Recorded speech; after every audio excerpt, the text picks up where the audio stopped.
Александр Анатольевич, член Президиума Всероссийского хорового общества, член Общественной палаты Министерства культуры Российской Федерации, руководитель проекта, председатель жюри.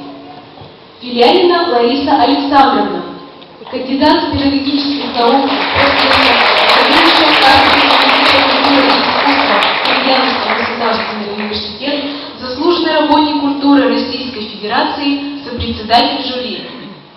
Андреева Наталья Геннадьевна, главный специалист-эксперт отдела искусства и заслуженный работник культуры Удмуртской Республики.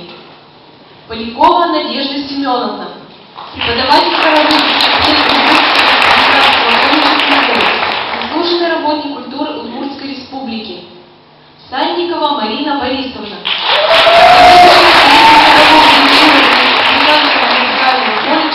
заслуженный работник Удмуртской Республики.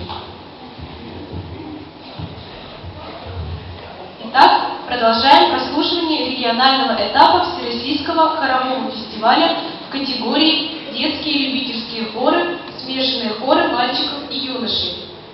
На сцене хор старшеклассников «Юность», Ижевский естественно-гуманитарный лицей и школа номер 30. Руководитель, заслуженный работник культуры Удмуртской Республики Кулагина Вера Леонидовна, концертмейстер Шемякина Юлия Александровна. Смирнов, слова Ибряева, наши учителя. Русская народная песня в обработке Усачева, «Спод лесу».